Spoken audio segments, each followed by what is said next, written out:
Alors, construction mixte.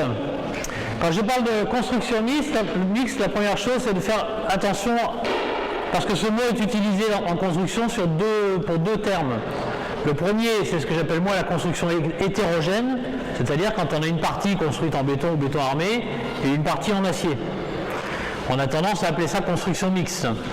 Ici, quand je parle de construction mixte, je parle plus de la mixité acier-béton quand les deux travaillent ensemble. La première construction mixte que vous connaissez tous, c'est le béton armé. Le béton tout seul, il ne sert à rien. Les petits ronds d'acier tout seul, ils ne servent à rien. Il faut que l'acier et le béton travaillent ensemble pour arriver à donner ce matériau qu'on connaît bien. Donc ici, c'est dans le même esprit. C'est-à-dire que je reste dans l'idée qu'ici, par exemple, ça pour moi, c'est une construction béton et là, j'ai une construction acier. Ça, c'est hétérogène. Enfin, je vais voir les deux qui travaillent ensemble, j'aurai bel et bien de la construction mixte. Alors, qu'est-ce que c'est que la construction mixte? Première chose, c'est que c'est issu des anglo-saxons, comme bien souvent. Donc, en fait, c'est né aux États-Unis. C'est né généralement, c'est né par les besoins liés au niveau des immeubles de bureaux, notamment de grande hauteur, où la problématique était de limiter l'épaisseur du plancher. Parce que la limitation de l'épaisseur du plancher permettait, quand on avait des immeubles de très grande hauteur, de gagner 1 ou 2 étages. Donc ça, c'est pas négligeable quand on revend les mètres carrés. Et la deuxième chose, c'est que les mètres carrés de façade qui sont au niveau des planchers sont des mètres carrés de façade inutiles.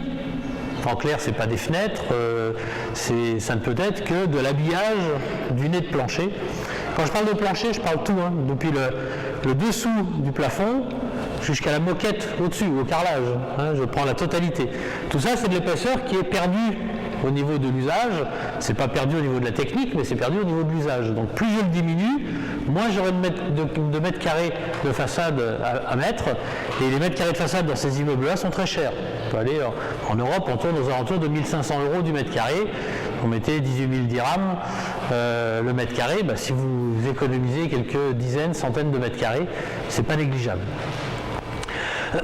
C'est une évolution qui est arrivée en France à peu près dans les années 90. Quand je dis France, c'est France, Allemagne, par là.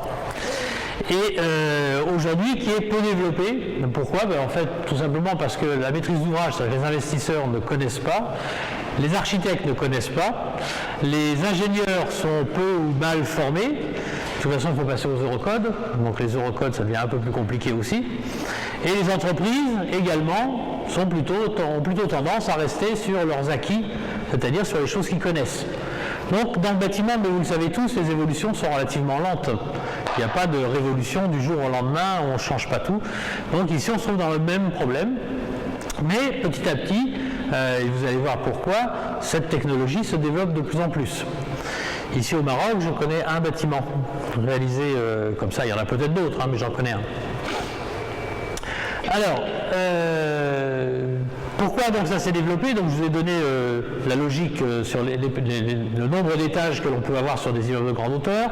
Je vous ai parlé de la problématique de la façade, mais il y a également aussi une problématique plus importante qui est celle de la maîtrise d'ouvrage dans le domaine des immeubles de bureaux locatifs. De plus en plus, même au Maroc, je crois que ça commence à se développer. Vous avez un investisseur qui achète des bureaux, ou qui fait construire des bureaux, et qui loue ces plateaux de bureaux. Sa problématique, lui, c'est d'avoir toujours les plateaux de bureaux avec des locataires. S'il loue pas, il ne gagne rien. Donc, quand il a un changement de locataire, lui, son intérêt, c'est d'aller le plus rapidement possible pour reconfigurer les locaux, puisque chaque client a des exigences. Ici, la logique, c'est de se dire, eh bien, si j'ai des plateaux complètement libres, sans poteaux, sans rien du tout, et si je mets des cloisons mobiles, quand un client arrive et qu'il doit prendre la suite, eh bien, j'ai un mois de perdu en locatif, mais il faut que j'arrive à faire toutes les transformations dans ce mois-là. Si je passe 3 jours de plus, j'ai encore perdu un mois. Donc la logique, c'est le raccourcissement des délais d'intervention au niveau du bâtiment de bureau. Et ça, c'est ce qui a permis justement ce développement. Alors si on fait un peu d'architecture, je dirais que parce que ça va conditionner après la structure du bâtiment. Il y a une logique en architecture qui dit qu'on peut mettre un bureau pour travailler jusqu'à 6 mètres d'une fenêtre. C'est ce qu'on appelle le premier jour. Donc j'ai une fenêtre, pendant les 6 mètres qui sont derrière, on considère que j'ai de l'éclairage naturel. Après, il faut que je fasse un éclairage artificiel. Donc si je prends deux façades opposées sur un bâtiment, je peux mettre 6 mètres d'un côté, 6 mètres de l'autre, ça me fait déjà 12 mètres, et au milieu, cet espace de second jour ou d'éclairage artificiel, je peux très bien y mettre les salles de réunion, je peux y mettre les photocopieurs, les sanitaires, toutes ces pièces-là. Et ça, je peux le mettre sur 6 mètres aussi. Ce qui me permet de faire éventuellement 6 mètres de bureau, 1 mètre de couloir, et il me reste 4 mètres au milieu pour faire des salles de réunion, ce qui marche bien. Donc on a 18 mètres au total de façade à façade. Donc l'idée c'est d'avoir trouver une structure qui permette de franchir 18 mètres sans aucun poteau intermédiaire. Voilà donc la logique de départ. Alors, comment on a réalisé ce système? En fait, on n'a rien inventé radicalement. En revanche, on a utilisé 3 concepts différents qu'on va décliner, qui sont la poutre cellulaire. On en avait parlé un petit peu. Vous étiez tous déjà venus en demi-groupe, enfin en groupe. Là, on est en double groupe. Tout le monde était déjà venu. Ça s'est toujours passé un samedi ou un dimanche. Donc, vous êtes tous venus déjà. Donc on va la revoir un petit peu plus dans le détail. Et puis le deuxième concept, c'est le plancher collaborant. Vous savez ce qu'est un plancher collaborant? Voilà, donc on va le voir. Et puis la troisième chose, c'est la connexion entre la solive et le plancher. Et ça, c'est ça qui va changer pas mal de choses. Alors on va aller reprendre tout ça ensemble, sachant que l'objectif, vous l'avez dit, c'était avec cette construction mixte, donc en fait ce qu'on appelle le plancher mixte, puisqu'il va faire travailler à la fois la solive et le plancher en même temps, eh bien c'est d'arriver à diminuer l'épaisseur totale du complexe. C'est également de supprimer le contreventement horizontal, puisque le plancher va faire un principe de diaphragme, comme dans la construction béton. Donc on va s'affranchir de ce contreventement horizontal. On va diminuer le poids de matière, donc on va diminuer les charges sur les structures. Donc il y a des bénéfices. Bien entendu, vous allez me dire, je l'ai toujours dit, quand il y a des avantages, il y a des inconvénients. Voilà, donc les inconvénients, c'est qu'effectivement la technologie, par exemple, va être un petit peu plus chère. Donc il va falloir la cadrer au mieux par rapport à ces objectifs. Donc voici un bâtiment typique où vous avez une construction mixte.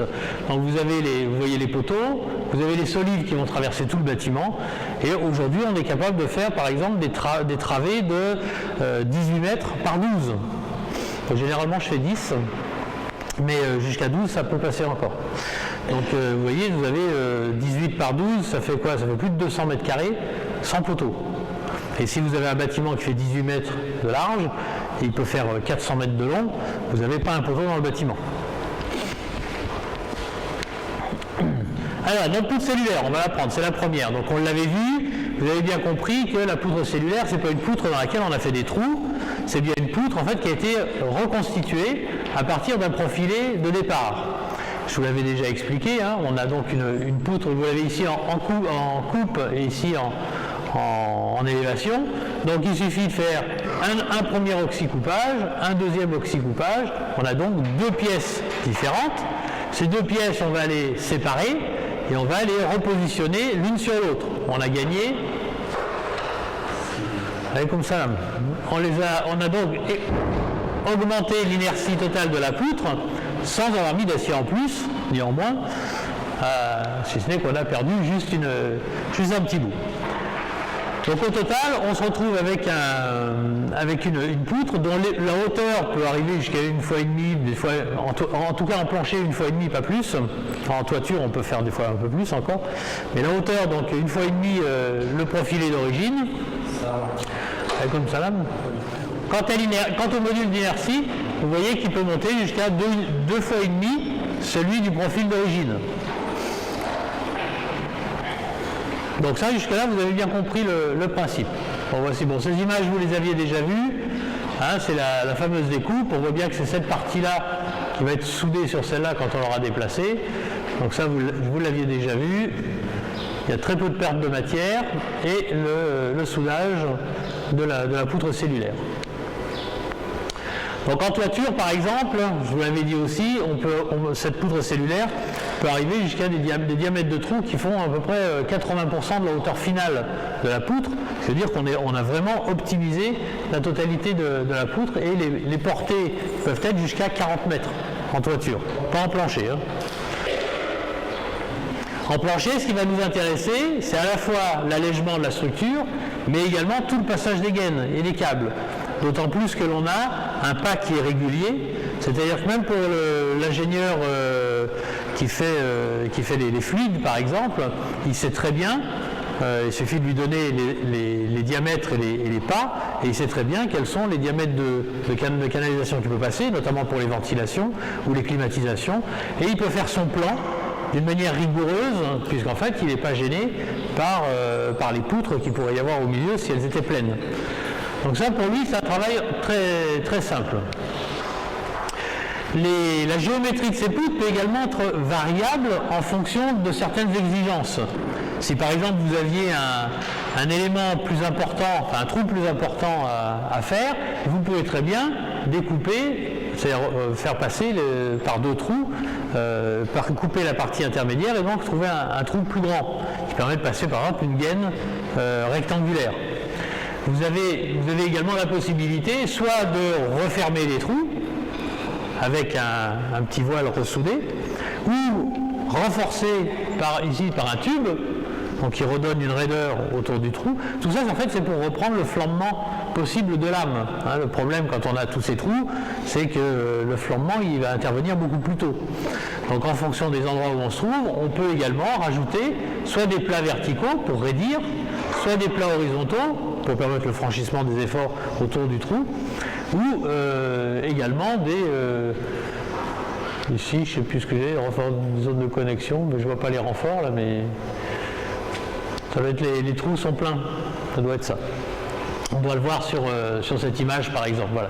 Donc ici on voit très bien que le trou est constitué de deux trous à l'origine et qu'on a mis un plat en raidisseur tout autour.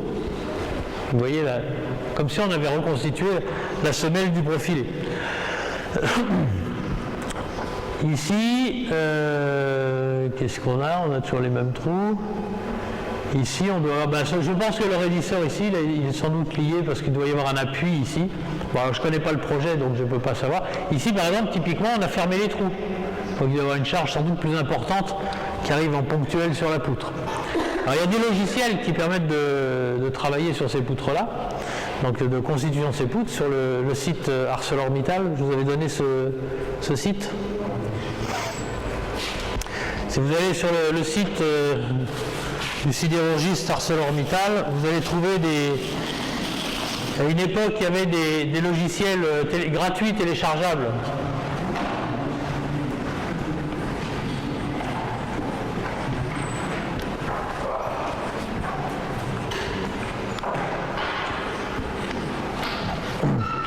Donc ArcelorMittal, c'est le premier sidérurgiste mondial. Donc là, quand vous allez sur son site, vous allez trouver à la fois des documentations papier, enfin maintenant en numérique, mais vous allez trouver aussi des petits logiciels téléchargeables. Et aussi des liens sur d'autres sites qui peuvent être intéressants pour la construction métallique.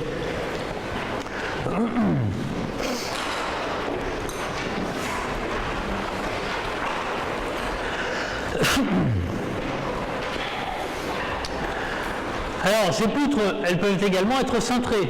Alors, vous allez me dire, en termes de plancher, il y a peu de chance. Alors, j'aurais tendance à vous dire oui, mais, dans la mesure où vous pourriez très bien avoir des poutres préfléchées. Dans le cadre de particulier, notamment des parkings, par exemple, on peut très bien, sous l'effet de la charge, avoir intérêt à préflécher la poutre pour compenser la flèche après mise en service. Bon, la complexité ici, c'est d'arriver à... En fait, il faut cintrer d'abord la poutre avant de la découper. Et donc, il faut tenir compte des contraintes résiduelles. C'est-à-dire quand on cintre la poutre, quand on va la découper après, elles vont avoir tendance à se redresser un peu, puisqu'elles sont moins maintenues. Donc au niveau des trous, il faut tenir compte de cette déformation. Bon, c'est le fabricant qui s'en occupe, c'est pas vous, mais c'est quand même, c'est pas forcément très simple à réaliser. Mais l'acier étant parfaitement prévisible, le sidérurgiste sait faire ce genre de choses. Bon, quelques poutres cintrées aussi en toiture. On voit ici qu'il y a des trous qui ont été bouchés. Alors je ne sais pas si c'est pour des questions de toiture à terme ou si c'est une question d'esthétique, hein, je ne sais pas du tout. Ça, je vous l'avais dit aussi, donc vous allez vite comprendre, hein, quand on est en toiture, on a plutôt tendance à vouloir optimiser le ratio de la hauteur par rapport au poids. Donc ce qui veut dire parce qu'en fait on n'a pas beaucoup de charge, donc on est capable de faire des trous plus importants et plus resserrés. En revanche, en plancher, toujours pour la problématique du flambement de lame, eh bien dans ce cas-là, plus la charge est élevée, moins le trou pourra être important, et donc moins on aura d'inertie au final, puisqu'on aura été obligé de diminuer le diamètre. Et on aura également intérêt peut-être aussi à espacer un peu plus les trous pour mettre un peu plus de matière au centre. Plus les trous sont éloignés, plus les transferts d'effort dans les ailes ou dans les semelles du profilé seront aisés, puisque plus on est rapproché, plus l'effort doit être normal. Enfin, je parle d'effort de cisaillement horizontal, il doit être normal à la semelle. Tandis que plus on écarte, plus les efforts peuvent passer, non pas tangentiellement, parce que tangentiellement, plus le trou est petit et éloigné, plus l'effort peut passer de la semelle supérieure à la semelle inférieure d'une manière tangentielle.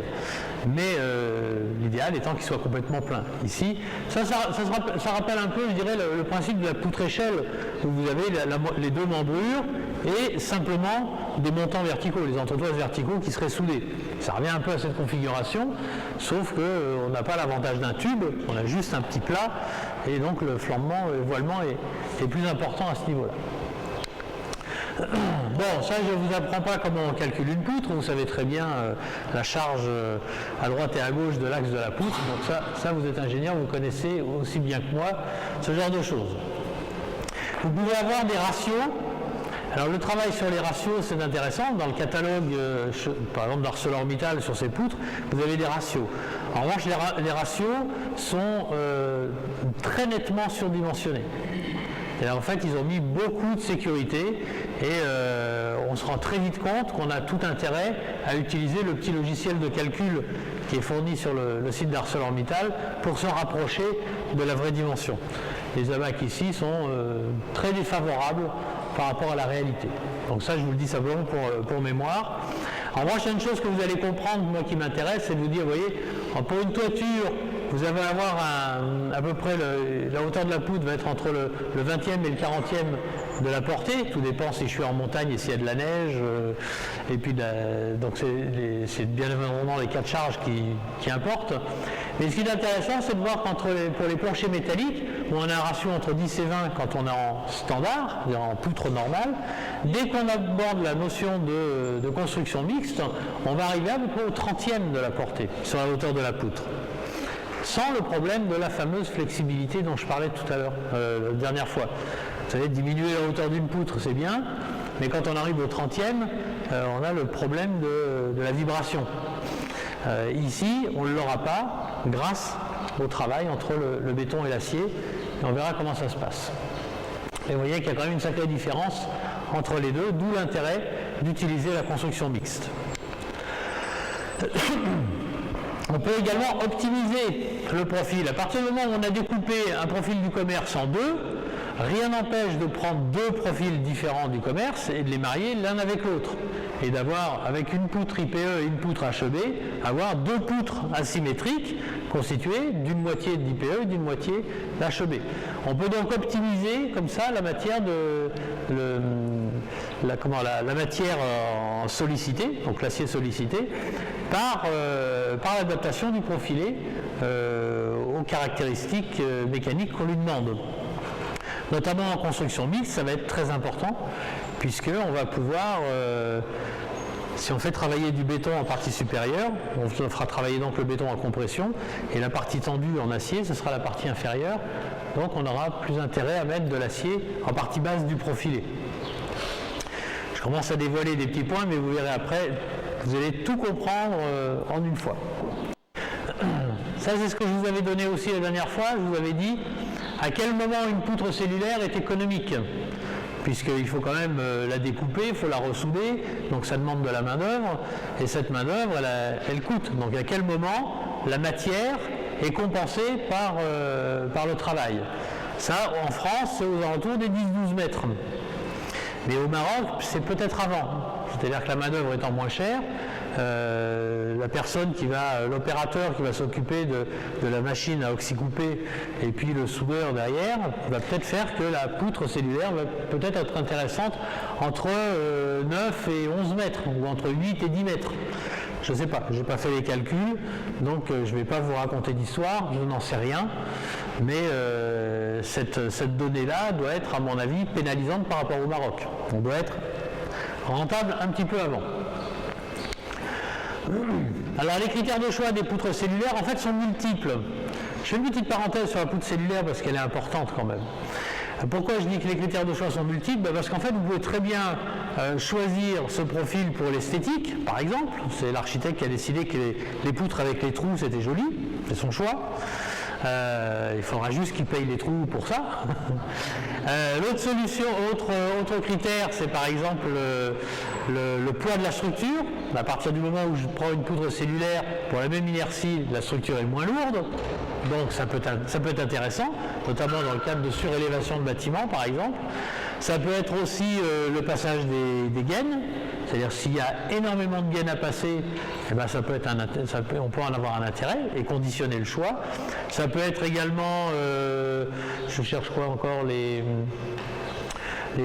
installations techniques, c'est intéressant. Ça, dans certaines usines, on aime utiliser ces profils parce que quand on a fait passer toutes les gaines techniques et qu'on a des engins de levage qui se promènent dans l'usine, par exemple, s'ils passent sous la poutre, forcément, ils passent sous les gaines et sous les canalisations. Ils ne peuvent pas les détruire. Et comme très souvent, quand on a des chariots élévateurs, il y a le cadre de levage des fourches qui est relativement haut, ça peut être un intérêt. C'est-à-dire que s'il tape dans une poutre, il a eu le signal d'alerte avant d'arracher les gaines de gaz ou les câbles électriques. Alors quelques exemples rapides. Ici, ça c'était un centre commercial. Là, l'objectif c'était tout bêtement l'économie. Donc ils ont fait des poutres de combien de 27 mètres de portée. On est en toiture. Bonjour.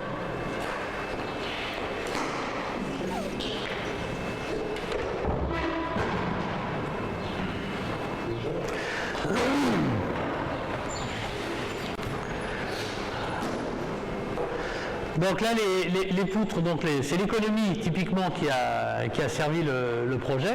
On n'a pas cherché à avoir des trous pour des trous. Voici un autre cas de figure.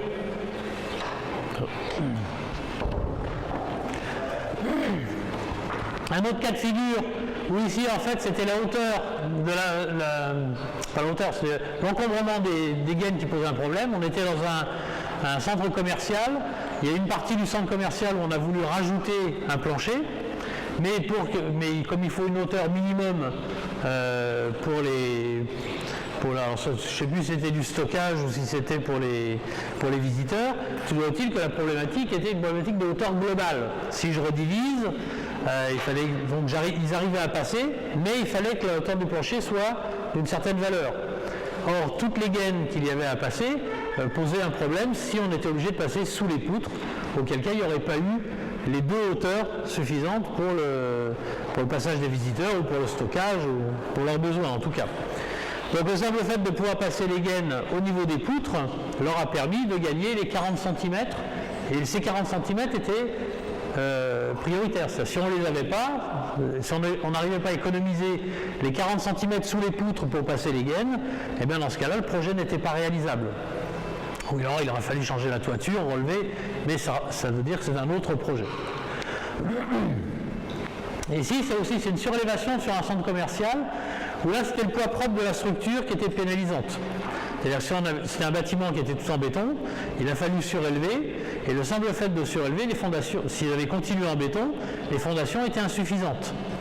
Donc le fait d'alléger la structure au maximum, notamment déjà en métal, mais en plus avec toutes les poutres en cellulaire, eh bien le projet était réalisable, les fondations étaient capables de reprendre les charges. Ici, cela n'engage que son concepteur. C'était choisi pour des raisons esthétiques. Je vous laisse juger. Moi, j'aime pas du tout. Mais pas, ce que je veux dire par là, c'est que c'est pas parce qu'on choisit pour l'esthétique que c'est forcément beau. Hein. Ici, celui-là, il est intéressant. Ça, c'est un parking. Et en fait, ils ont choisi donc, pour l'économie et l'esthétique, mais pas l'économie des structures, c'était l'économie d'usage. En fait, ils se sont rendus compte qu'en utilisant ces poutres, ben, en fait, on divisait par deux l'éclairage artificiel. Pourquoi? Parce que quand on a des poutres béton, ben, de toute façon, on met toutes les travées, on met un éclairage aussi plat, fluorescent, et en fait, la lumière diffusante est bloquée par les poutres. Quand on a les poutres alvéolaires comme ça, la lumière passe de l'autre côté. Et donc on peut mettre un éclairage toutes les deux travées plutôt que d'en mettre toutes les travées. Donc en économie d'usage, ils ont retrouvé l'intérêt de la structure. De l'esthétique, je pense qu'une fois tout fermé, parce que là on voit encore le jour là-haut, hein, donc ça veut dire qu'il y a un plafond acoustique. Ici, donc c'est une tôle avec des petits trous, dessus il va y avoir de la laine de verre, donc à la fin ça doit être comme ici, ça doit être sombre. Hein. Et là on est en cours de montage. Ah non, mais même pas, non, il n'y a même pas les planchers là. Il ne doit même pas y avoir les planchers. Ici c'est la technique de couverture effectivement qui a été déterminante. Donc on a des poutres principales, on a les solives, donc qui doivent faire combien 14,70 m, et le bac de toiture pose directement sur ces anthrax. Donc en fait les capacités portantes du bac conditionnaient les anthrax des poutres, et donc on a permis comme ça, avec ce type de structure, d'optimiser le complexe structure plus toiture. Très souvent d'ailleurs, je ne sais pas si je l'avais dit la dernière fois, je l'ai dit à quelqu'un, à un groupe, mais je ne sais plus lequel, très souvent quand vous calculez une structure, vous avez à un moment donné intérêt à connaître les éléments de façade et les éléments de toiture, parce qu'ils peuvent vous conditionner votre structure. Si vous avez un profil qui est capable de porter, par exemple, tous les 3 mètres sur 3 appuis, ben, ça veut dire que vos solives ou vos pannes peuvent être tous les 3 mètres. En revanche, si votre profil ne peut pas dépasser 2 mètres, vous êtes obligé d'en mettre tous les 2 mètres. Donc vous voyez déjà, vous êtes en train, en fonction du profil de votre enveloppe, vous êtes en train de générer le dimensionnement de la structure qui est dessous. Donc ça c'est important. En travaillant sur l'aéroport de Guelmim, il y avait une problématique qui était sur des portées, les anthrax des portis qui étaient de, je ne dis pas de bêtises, étaient de 7 mètres.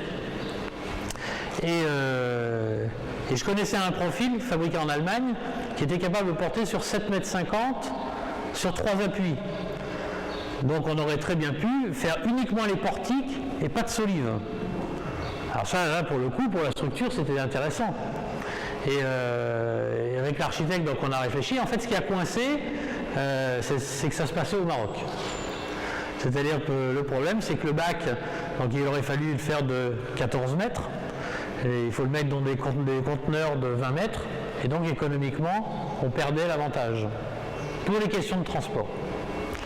Parce que ça ne rentrait pas dans les caissons de 10 mètres, et les caissons de 20 mètres, ben, j'avais de la perte. Donc c'était pas économique à ce niveau-là. Dommage. Comme quoi, il faut tenir compte de la logistique. Je l'ai déjà dit, mais c'est important. Bon, ici, c'était dans une boulangerie industrielle. Pareil, c'était le passage des gaines et la protection des réseaux dans les transports des matières premières au rez-de-chaussée. Bon. Mais ça, on pourra en sortir plein. Hein. Voilà, là, c'est un critère esthétique aussi, où l'architecte a même utilisé ce type de poutre en poteau. Parce qu'il aimait bien les petits trous, donc il a fait sa structure avec des petits trous. C'est un choix. Alors l'origine, je vous en avais parlé aussi, hein, mais vous allez voir pourquoi c'est intéressant de les revoir. L'origine, c'était ça, c'était des profils donc, en trapèze, en hexagone, pardon, où on n'avait qu'un seul oxycoupeur, donc qui permettait donc, de consommer 2 fois moins d'énergie que le circulaire, mais avec inconvénient, bien évidemment, d'avoir des amorces de rupture sur donc, des fragilités au niveau de l'acier sur les angles. Celle-là, c'est celle que je vous ai dit aussi, qui était la dernière qui avait été inventée, qui a l'intérêt de travailler, je dirais, avec un seul oxycoupeur et donner des dimensions relativement importantes. Ce qui est intéressant. Alors, j'ai une petite animation. Bon, je vais la passer vite. C'est comment on l'a fait. Voilà, l'oxycoupeur. Une fois que c'est fait, c'est découpé. Là, on va la séparer. Moi, je ne peux pas aller plus vite. Et là, une fois que c'est séparé, on la retourne.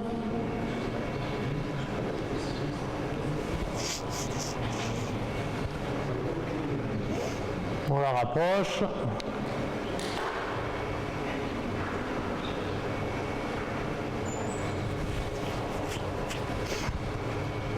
On rajoute un petit bout. Il faut rajouter un petit bout ici. Voilà, on soude.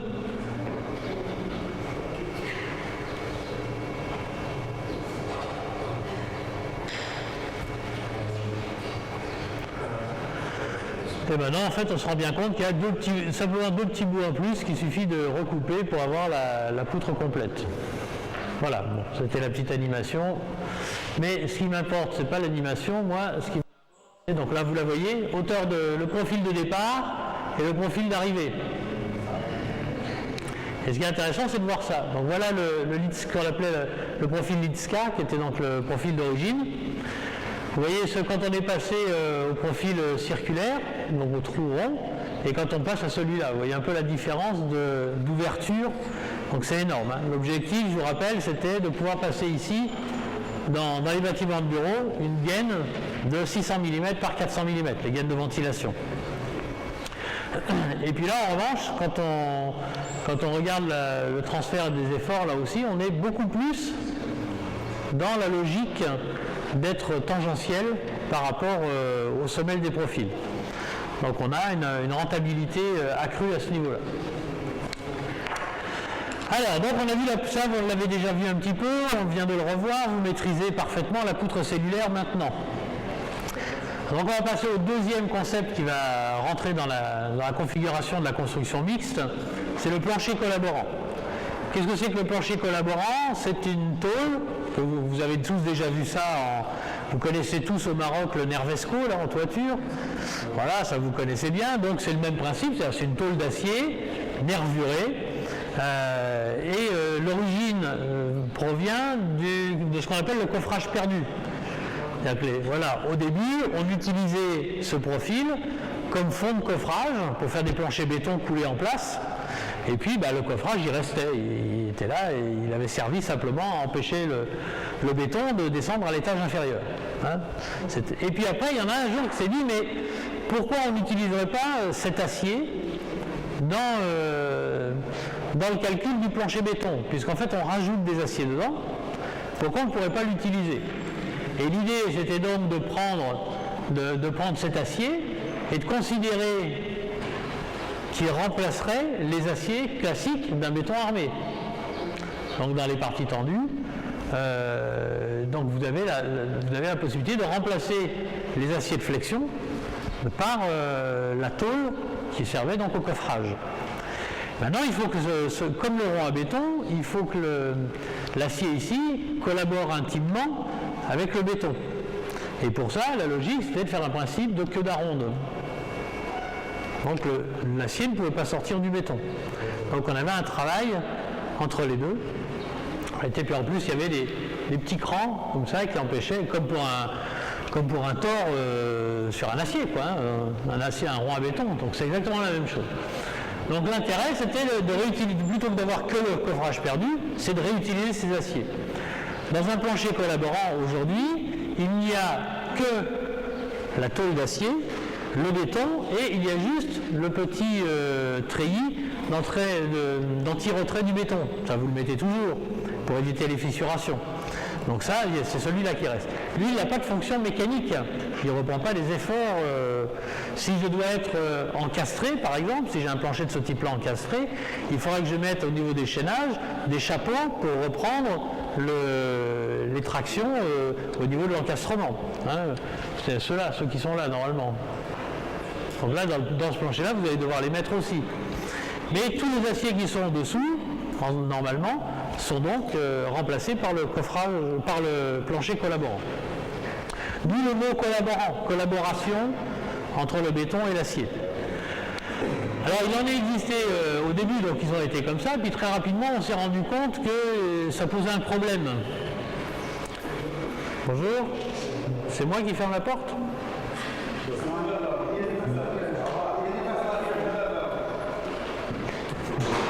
Jusqu'à 12h30.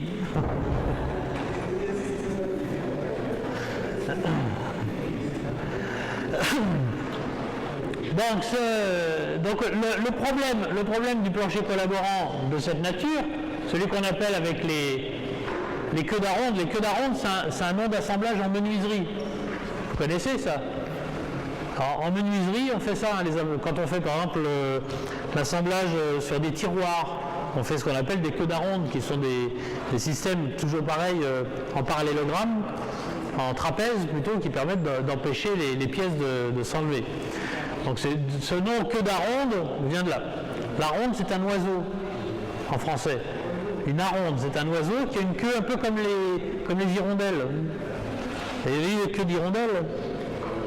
C'est un peu aussi comme ça en trapèze.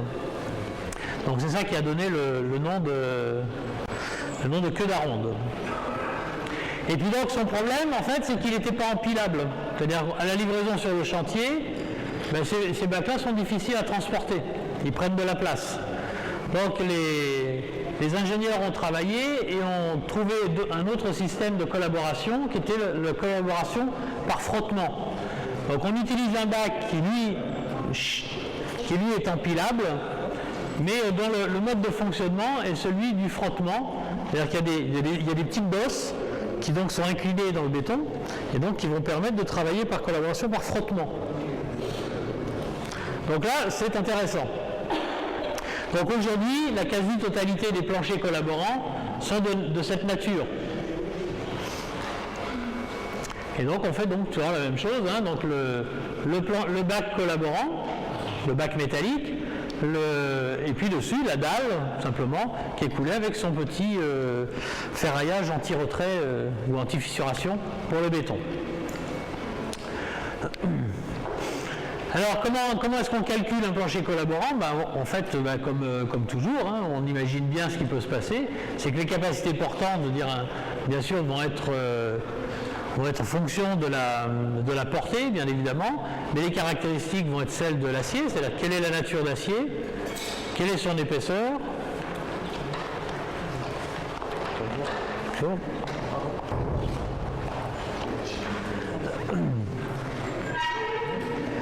Quelle est l'épaisseur de l'acier? Si c'est un acier en 10 dixièmes, 15 dixièmes, c'est-à-dire 1,5 mm, 2 mm, quelle est l'épaisseur de béton qu'il y a au-dessus? Le nombre d'étais au coulage, comme un plancher béton, en fait, c'est exactement la même chose. Quelle est la condition de flèche? Ça, vous connaissez tous aussi la même chose. Si je veux un plancher au 300e, tout ça va rentrer en ligne de compte. Et on aura donc, par fabricant, normalement, des tableaux qui vont vous dire si votre plancher, vous prenez tel plancher avec telle épaisseur de béton, je crois que j'ai une image, vous pourrez avoir telle capacité de charge sur le plancher. Et quels sont le nombre d'étais à mettre en œuvre lors du chantier. Ça, c'est les choses que l'on connaît bien.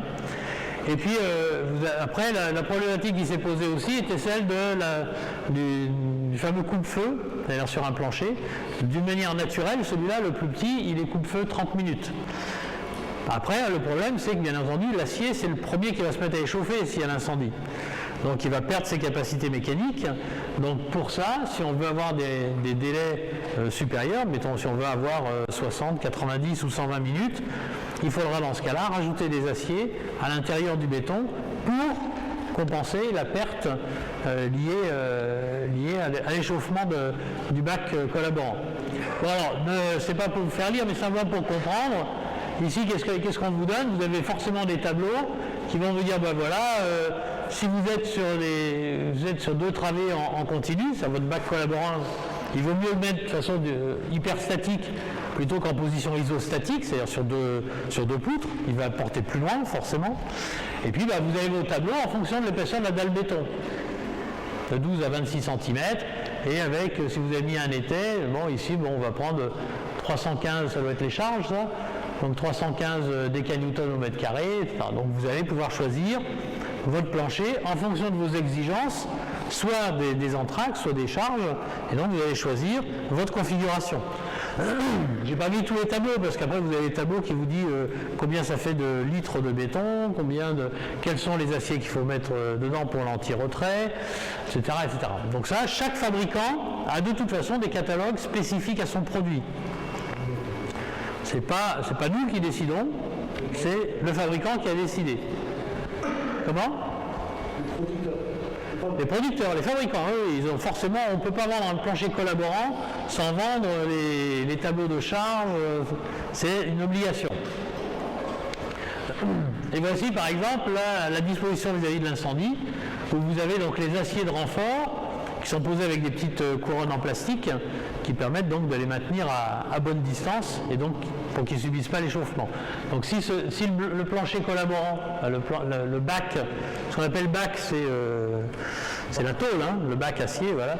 Bon, si le bac commence à perdre ses capacités mécaniques, eh bien le relais va être pris par ces aciers, qui au bout du compte n'ont pas de fonction mécanique à froid. Hein, ils viennent simplement reprendre le relais en cas d'incendie.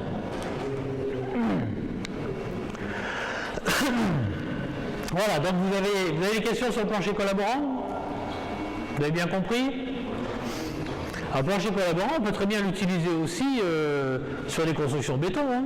On peut très bien avoir des parpaings, et puis au lieu d'avoir un plancher de poutre alourdi, on peut très bien avoir un plancher de ce type-là. Ouais, pourquoi pas, ouais. Pareil, de toute façon, on se retrouve avec un chaînage au bout, on sera obligé d'en mettre des chapeaux, donc on va se retrouver exactement dans la même configuration. L'intérêt qu'on a, alors, avantage, inconvénient. Avantage, c'est qu'on va avoir des planchers très petits. Bon, aujourd'hui, quand je fais des bâtiments de bureau, je vous dis 18 mètres, je fais 10 mètres, et je mets 2 solives intermédiaires, donc je suis sur 3,33 mètres. Donc mon plancher, je le mets en hyperstatique, donc sur 3,33 mètres, donc je fais sur 3 travées, en fait, directement. Et sur mes 3 travées, j'ai donc à prendre un bac qui fait 60 mm, 6 cm. Et dessus, je vais avoir 6 cm de béton. Donc j'ai des planchers de 12 cm, simplement, sur 3,30 mètres de portée. Dans les bâtiments de bureau, je ne ferai pas ça pour du logement, je mettrai un petit peu plus pour redonner un peu... On accepte plus facilement une légère flexibilité au bureau, mais pas à la maison. Voilà, donc ça c'est l'avantage. L'inconvénient, c'est que comme je mets moins de béton, donc les avantages, c'est si je mets moins de béton, c'est moins cher, c'est plus développement durable, j'ai économisé de l'eau, donc il y a plein d'avantages de ce côté-là. L'inconvénient, c'est que fatalement, au niveau acoustique, je serai moins bon. La fameuse loi de masse, ici, joue en ma défaveur. Un plancher de 25 cm de béton, il va forcément être meilleur en isolation acoustique qu'un plancher de 12, sachant que dans les 12, il y a des endroits où il n'y en a que 6. C'est 6, 12, 6, 12. Donc effectivement, c'est moins bon. Mais dans les bâtiments de bureau, généralement, j'ai quand même, après la poutre alvéolaire, les canalisations et je mets un faux plafond. Donc rien ne m'empêche de remettre 40 mm par exemple de laine de verre pour faire un matelas acoustique si j'en ai besoin. Ou de me retrouver avec le plafond, il y a plein de solutions en fonction de l'esthétique du bâtiment, de l'intérieur du bâtiment. Alors le troisième point pour faire la construction mixte, c'est cette fameuse connexion entre la solive et le plancher. Vous commencez à le voir ici, bon, on est sur un jaune de dilatation parce que je n'avais pas d'autres photos, mais le principe c'est d'avoir des connecteurs qui sont solidaires de la poutre et qui vont venir se noyer dans le béton qui est au-dessus. Et ça c'est quand même intéressant, c'est pas moi qui l'ai dit, hein, le fait de changer les habitudes. Vous connaissez le jeune homme là? Oui, c'est Bill Gates, oui. Alors, mais à l'époque où il était très jeune, donc sa famille, on les voit bien, ceux-là. Ah tiens, j'étais à Casa hier, ils ne connaissaient pas le concert de Woodstock. Le concert de musique de Woodstock. Ça vous dit rien? Non, Woodstock, non, c'était sur une île, je crois, et c'était un concert dans les années 68. Mais c'était un concert où il y avait les Jimi Hendrix, vous connaissez ça? Voilà, avant toute cette belle époque où on fumait moins de Marlboro, mais plus de produits illicites. Donc ils avaient un peu le look des oncles et tantes de Bill Gates, hein, donc les cheveux très longs, la barbe, on vivait, c'était l'amour libre, c'était une époque. Voilà, donc Bill Gates effectivement a changé nos habitudes. Et dans la construction mixte, l'idée c'était un peu la même chose. On avait surtout l'habitude de faire quoi dans la construction métallique, c'est de dire, eh bien on a une hiérarchie des éléments, c'est-à-dire qu'on a des poutres avec des solives, et puis par-dessus on pose un plancher.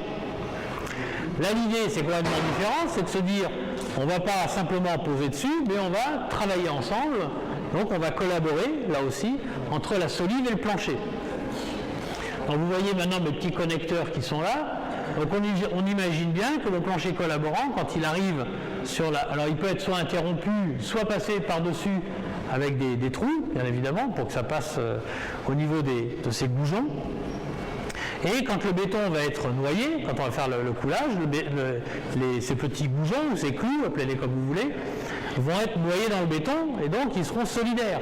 Vous avez vu qu'ils avaient une petite tête élargie là-haut qui fait qu'on est comme un ancrage dans un mur quand vous faites un scellement dans un mur. C'est le même principe qu'un scellement.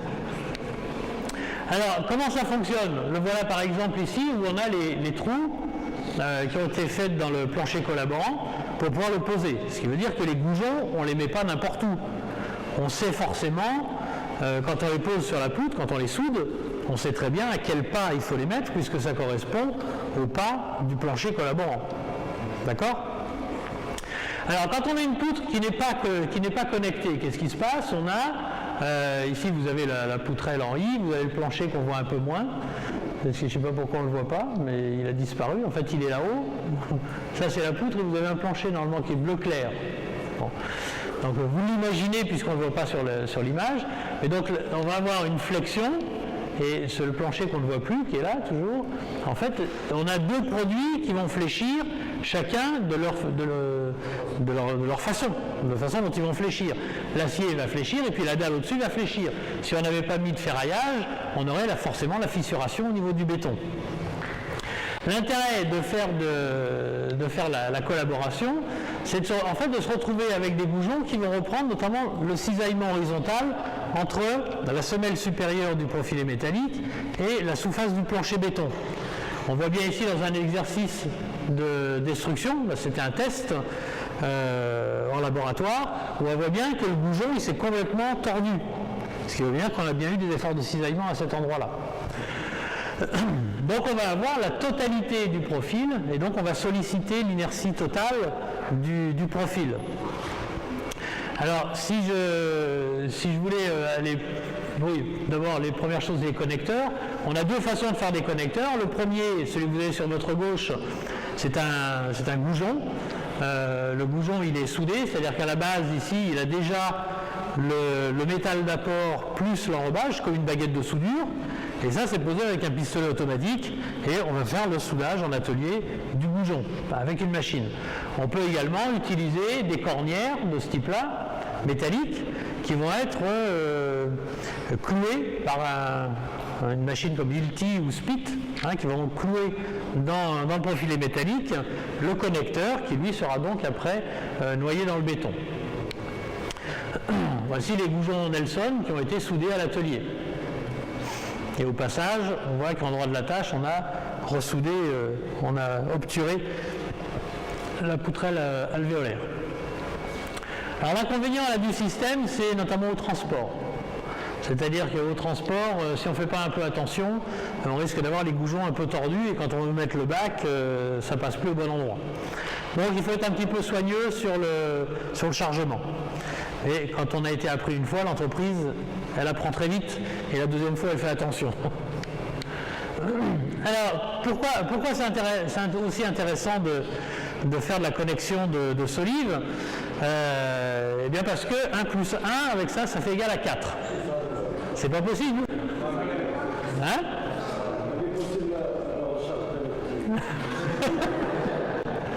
Bon, alors... ça, c'est quelque chose, en fait, c'est quelque chose que vous savez forcément, mais auquel vous n'avez peut-être pas été confronté. Mais si je vous demande, par exemple, la formule de l'inertie d'une poutre rectangulaire, vous me dites...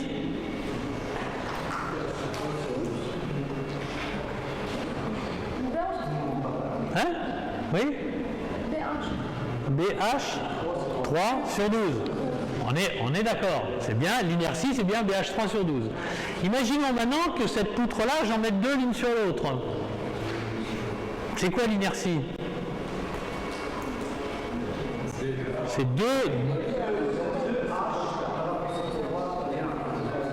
Non. C'est deux fois l'inertie.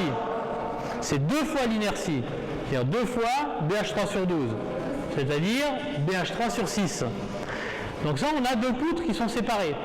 Le simple fait de les réunir, je vais donc y avoir un profil qui fait B sur 2H. Vous êtes d'accord? Facile ça. Quelle est l'inertie de ce profil?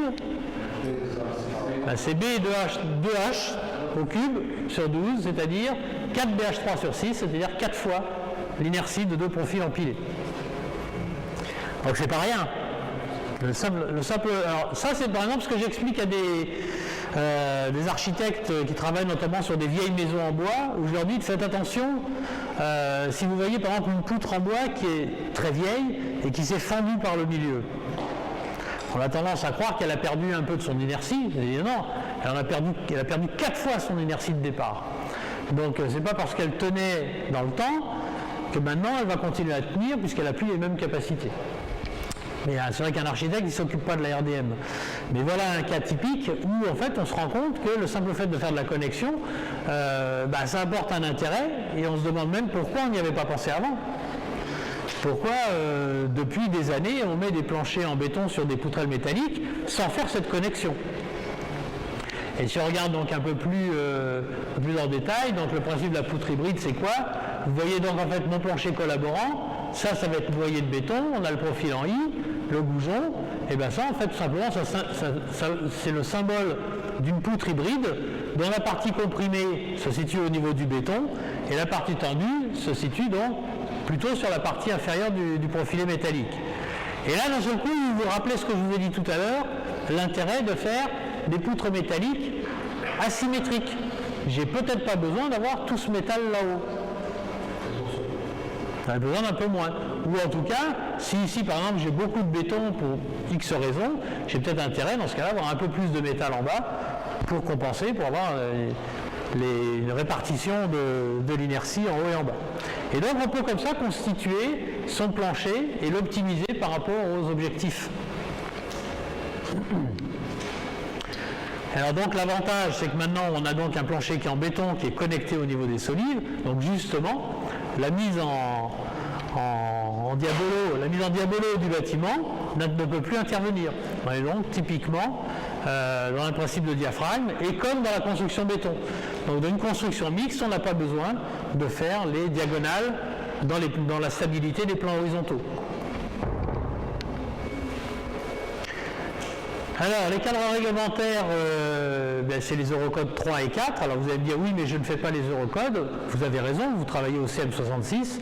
Mais rien ne vous empêche, si vous voulez calculer des poutres connectées, donc en fait de la construction mixte, en fait, dans Robot, vous avez la possibilité de le faire.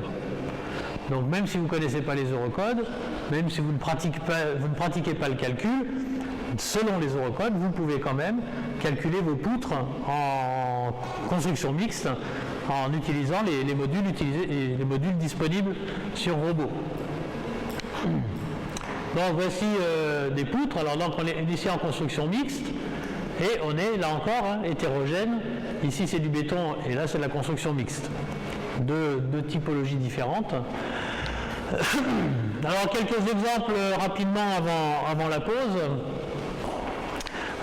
Ça c'est un bâtiment de bureau à Paris qui a été fait donc typiquement en construction mixte, donc un grand bâtiment de bureau.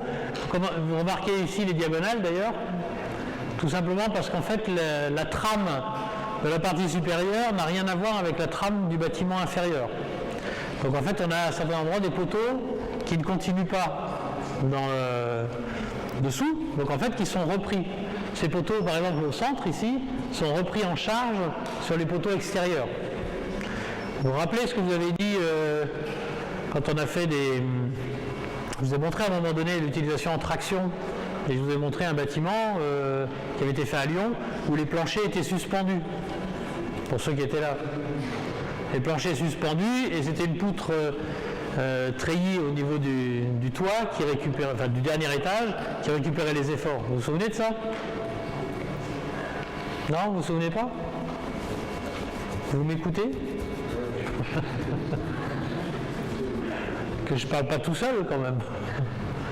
Bon, enfin donc on peut toujours en métal remonter les efforts avant de les redescendre, donc les reprendre en traction avant de les descendre en compression. Donc c'est ce qui a été fait ici notamment. Une des façades arrière, donc assez minérale.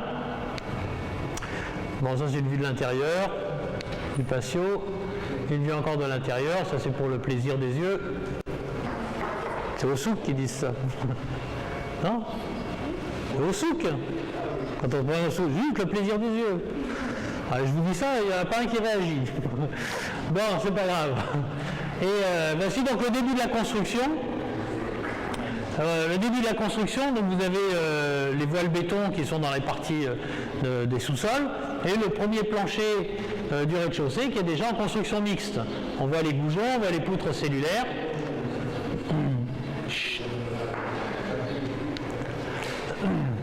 Voici en cours de montage, donc là au niveau du rez-de-chaussée du premier étage.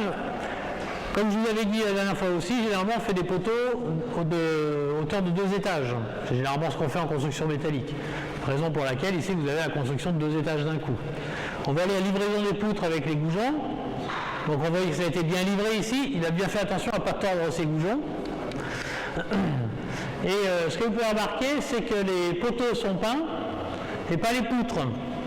Alors la raison ici est toute simple. C'est que dans le cas de la protection incendie, on verra ça cet après-midi, on a floqué les poutres qui après sont dans le plénum. Ça, en fait, après, il y a un faux plafond, on ne les verra plus. Mais pour les protéger contre l'incendie, pour éviter la flexion sous l'effet de l'élévation de température, on va donc mettre un flocage. Si on met un flocage, on n'a pas besoin de mettre, comme en plus on est en intérieur, on n'a pas besoin de protéger contre la corrosion et on ne va pas mettre de peinture. En revanche, les poteaux seront visibles. Donc raison pour laquelle ils ont peint les poteaux, mais ils ont fait l'économie sur les poutres. Donc voici des poutres au point de départ. Donc on voit ici les renforts justement, parce qu'il doit y avoir sans doute un peu de rotation avec la poutre, la solive intermédiaire. Voici en cours de construction, on voit les palets de stabilité à droite et à gauche. On va avoir une autre photo, voilà, ici. On se rend bien compte en fait que les poteaux ici dans ce bloc vont être que périmétriques. Au milieu du bâtiment, il n'y a pas de poteau, il n'y a rien du tout. On voit les palets de stabilité également. Ici, pareil. Donc on voit les flocages. Donc le produit anti-incendie qui a été pulvérisé sur les poutres. Comment ? Avant c'était de l'amiante. Maintenant c'est plus de l'amiante, c'est des fibres végétales. C'est du flocage, c'est des mousses, il y a des mousses aussi. Donc il y a deux façons. Non, pas du polyuréthane, je pense pas. C'est pas du polyuréthane, je crois pas. Donc c'est plutôt comme de la laine de verre mis dans une pâte. Donc il y a plusieurs types de produits. Donc tu dis flocage, après il y a deux voies. Depuis qu'il n'y a plus d'amiante, je sais qu'il y a deux choses. Il y a des produits qui sont plutôt à base de laine minérale dans une pâte quelconque, et d'autres qui sont plus en mousse. Mais la matière exacte, je ne sais plus. Et donc là, on voit ici, il manque une palette de stabilité, on voit bien. Hein, elle est par terre là, donc il faudra la poser. En revanche, on voit bien que ça pulvérise partout. Hein. Quand on la pose, on le verra cet après-midi, mais quand le gars il fait ça, il n'y a personne autour de lui. Hein.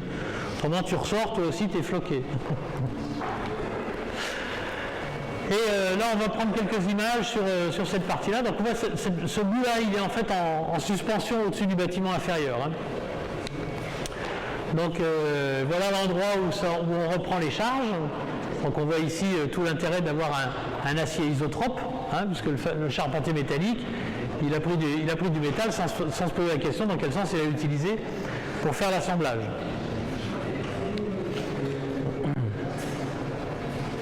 Ici, on voit une chose, on voit par exemple que le bâtiment il a été stabilisé, la structure a été stabilisée par des croix de Saint-André au niveau du noyau béton. Quand on voit ça, moi tout de suite je dis, tiens, ils n'ont pas utilisé le noyau béton comme élément de stabilité. On aurait pu le faire, mais ils ne l'ont pas fait. C'est-à-dire que là, le voile béton, il est exclusivement à l'usage de l'isolation contre l'incendie des cages d'escalier. Le voile béton ne participe pas à la stabilité. Oui, juste pour le coupe-feu. Alors voici, on voit bien les diagonales qui permettent de reprendre les charges des poteaux. Ça fait le principe des suspentes sur le bâtiment industriel.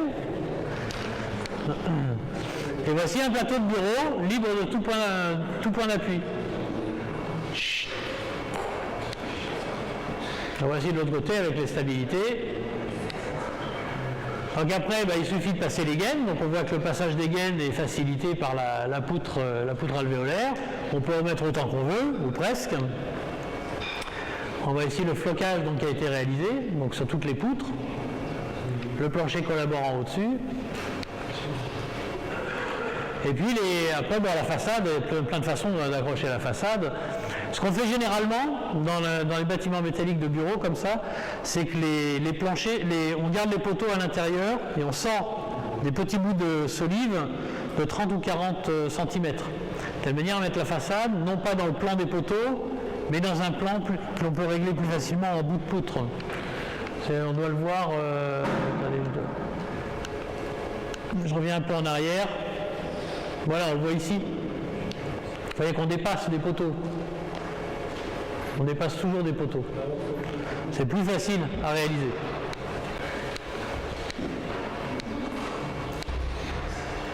Donc ici, c'est des plaques en béton préfabriquées qui ont été posées pour faire les allèges de bâtiments. Ces plaques, elles sont simplement posées sur la charbonne métallique. Ça veut dire qu'il faut y penser à la fabrication.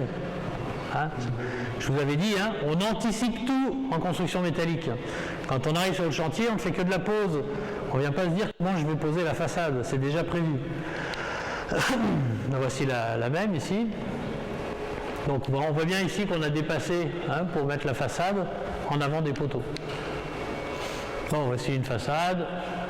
Voici les poteaux intérieurs, donc eux visiblement ils vont rester visibles. Ça c'est de la plaque de plâtre pour faire l'intérieur de la façade.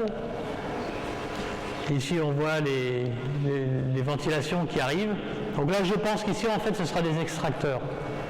Je pense qu'on souffle à l'intérieur du bâtiment et on reprend devant les fenêtres. Et puis sur l'autre côté du bâtiment c'est un mur rideau, tout ce qu'il y a de plus classique. Voilà, deuxième structure où on utilise le même procédé, puisqu'en fait la construction mixte n'est pas réservée aux tours. On l'a développée pour les tours, mais aujourd'hui on la retrouve partout. Et donc là vous venez de le voir dans un bâtiment assez gros, c'est vrai, mais on aurait pu en faire qu'un morceau du bâtiment, ça ne changeait rien sur la technologie de la construction mixte. Ici, la voici sur la tour de Norman Foster à Londres. Tour dont je vous ai déjà montré quelques images, notamment le restaurant sur la pointe, qui est quand même assez sympathique. Et la voici en construction. Donc là, on se rend bien compte de la façon dont c'est construit.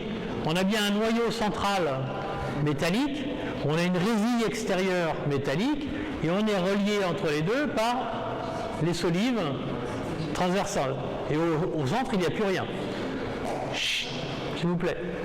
Donc ici, c'est bien, dans le noyau central, ça va être toutes les circulations verticales, escalier, ascenseur, il doit à mon avis même y avoir les sanitaires, et les plateaux de bureau, tout autour de la tour, sont donc sans aucun appui. On peut faire ce qu'on veut, ou presque, puisqu'en fait, il y a quand même des trous. Les trous, c'était les fameux trous de ventilation pour faire l'aération de la tour depuis le pied jusqu'en haut. Donc ça, on ne va pas le fermer. En revanche, ce qui est intéressant, c'est de voir l'épaisseur des planchers. Il n'y a pratiquement rien, quoi. On est toujours avec des planchers qui vont faire, qui font quoi, peut-être 15-16 cm ici, maximum. Alors voici la structure extérieure. On voit les solives, on voit les planchers collaborants. Ce qu'on ne voit pas, c'est la connexion, mais je vous assure qu'elle y est. Et donc là voilà, on voit bien la succession des ouvertures là. Et ce qui est intéressant, c'est de voir aussi qu'on avait cette image déjà quand je vous avais montré en histoire, pour ceux qui étaient là le vendredi, où je vous avais montré l'Empire State Building, où on avait en 1930, il y avait la structure qui n'était pas finie en haut, et on avait déjà les façades qui étaient finies en bas, voire le bâtiment déjà occupé sur sa partie inférieure. Ici, c'est la même chose, hein, la structure est loin d'être terminée là-haut, et on est déjà en train de faire les façades dans la partie basse. La voici en cours de construction, avec les façades. Encore un élément, on voit bien les planchers collaborants. Ici, en revanche, on n'a pas de poutre alvéolaire. Hein, donc, ce n'est pas une obligation. Et la partie intérieure. Alors, si je prends maintenant quelques comparatifs, et je termine là-dessus. Ici, là, vous avez une coupe de principe sur la technologie mixte. Vous avez donc la poutrelle alvéolaire, vous avez le plancher collaborant, vous avez ce qu'on appelle le faux plancher. Alors, je ne sais pas si c'est encore très courant au Maroc, mais en Europe, on ne fait plus que ça. C'est-à-dire qu'on a la dalle de plancher et au-dessus, on a un vide, donc en fait des petits plots, et les dalles de plancher qu'on peut enlever, et en fait on a tous les réseaux informatiques qui se promènent. Comme ça, quand on change les configurations, il suffit de bouger les câbles dedans, on fait sortir les prises où on veut, c'est tout ce qu'il y a de plus simple. En revanche, dessous, il n'y a plus rien. On met quasiment rien, si ce n'est les éclairages, et c'est tout. L'objectif, c'était bien de diminuer cette distance, hein, depuis le dessus du faux plancher jusqu'au dessous du plafond. Alors, si on prend donc ça, je ne vais pas les détailler complètement, parce que ce n'est pas la peine, mais vous les aurez dans le CD-ROM qui vous attend, j'espère. Et si, autrement, vous allez pouvoir l'avoir aussi par téléchargement, j'ai entendu dire, par IT Certif, que eux vont les mettre sur un serveur, comme ça vous pourrez aussi le télécharger. En fait, il y a quoi? Il y a 500 mégas, hein, il n'y a pas plus, hein, donc c'est rien. Donc en fait, quand on regarde, si on prend la solution acier ou béton, si on prend 12 mètres de portée, alors pourquoi 12 mètres? Parce que 12 mètres, c'est, si je fais 12 plus 6, je peux faire les 18. Hein, donc généralement, c'est ce que l'on ferait, si on faisait 18 mètres en béton, on ferait d'abord 12, puis 6. Donc dans ce cas-là, les solutions sur le faux plancher, c'est la même chose. La dalle béton, elle est là pour la solution métallique, donc en 12 cm, et elle ferait 29 si on utilisait une dalle alvéolaire ou un béton précontraint. Vous avez ça au Maroc, hein, les dalles alvéolaires, vous les avez, et les prédales précontraintes, vous devez les avoir aussi. Hein, donc, ça existe ça. Et après, vous mettez une dalle de compression par-dessus. C'est ça. Bon, donc on a la même technologie. La solive de la poutre alvéolaire, 36 cm, mais vous allez perdre de l'autre côté les 38 cm nécessaires au passage des gaines. Donc on se retrouve au final avec une différence de 17 cm. Donc ce qui n'est pas énorme, mais 17 cm ça joue. Si j'ai 30-40 étages, ça va me faire un étage cette histoire. Au niveau de, si on fait donc le 12 plus 6, ça va être là, en fait on a exactement la même chose puisque les solides vont avoir la même dimension puisqu'elles sont dimensionnées sur les 12 mètres. Maintenant si vous les prenez sur 18 mètres, il n'y a pas de solution béton aujourd'hui. En revanche, vous avez une hauteur totale de 95 cm. Donc si je renvoie ça à une solution béton classique, on est quasiment dans le même encombrement. Donc sur l'encombrement lui-même, je dirais 12 plus 6 en béton, il n'y a pas d'avantage par rapport à la hauteur de plancher, j'entends, que la solution métallique. Alors dans la solution métallique, vous avez enlevé un poteau au passage. Donc vous avez, au niveau de l'exploitation, plus d'avantages. Au niveau des coûts, c'est là où ça peut être intéressant. Alors attention, ces coûts sont français. Ce qui veut dire qu'ici, c'est pas tout à fait vrai. Les coûts sont français. Donc ici, c'est pas vrai. Ça change. Et alors, je ne sais pas aujourd'hui si ça change plutôt en bien ou plutôt en mal. Peut-être que ça va être peut-être pire parce que la solution métallique demande peu de main-d'œuvre en béton puisqu'il n'y en a pas beaucoup. Donc la solution métallique peut être un peu moins intéressante. Mais ce serait quand même à voir. En tout cas, ce qui est intéressant, c'est de voir au niveau du bâtiment globalement. Parce que la structure, c'est une chose, mais par rapport au bâtiment, c'en est une autre. Alors si on prend les solutions en 12 plus 6, par exemple, que ce soit en béton ou en acier, en France, c'est quasiment le même prix. C'est-à-dire que ce n'est pas le critère. Je veux faire 12 plus 6 en béton ou en acier, ça ne sera pas pour un critère économique, ce sera pour d'autres considérations. En revanche, si je fais du 18 mètres, je m'aperçois que la structure, elle est plus chère de 35%. La structure en elle-même. Mais comme j'ai économisé des fondations, comme j'ai gagné du temps, on constate sur plein de projets, on a fait des analyses sur plusieurs projets, on s'est rendu compte que le coût final était plus cher de 5% par rapport à une solution 12 plus 6. Donc ces 5% sont là encore à remettre sur le prix du bâtiment global. La question qu'on peut se poser, c'est combien moi, investisseur, je suis prêt à payer pour avoir des plateaux sans poteaux. Ces fameux 5%, si je prends en France, parce qu'en France on a des exigences notamment thermiques qui sont importantes, la structure d'un bâtiment aujourd'hui, elle représente 10% du coût de la construction. C'est-à-dire pas grand-chose. Ma maison, ça m'a coûté 9%. En revanche, les systèmes de chauffage solaire, pompe à chaleur, les isolants, les vitrages à haute performance, les menuiseries à rupture de pont thermique, etc., ça je peux vous dire que ça coûte très cher. Donc la structure devient un poste minimum par rapport au coût de la construction. Donc les 5% de plus sur 10% de la construction, ça fait un demi, ça fait quoi ? Ça fait plus rien du tout, quoi. On n'en parle même plus. Par rapport aux gains. Donc voilà. Donc il faudra quand même regarder au Maroc l'intérêt de la solution ou non. Voilà sur la partie économique. Vous maîtrisez tout sur la construction mixte, surtout ceux qui sont arrivés à l'heure. Pour les autres, vous verrez le cinéma quand ce sera fait. Il est 10h40, on se retrouve à 11h.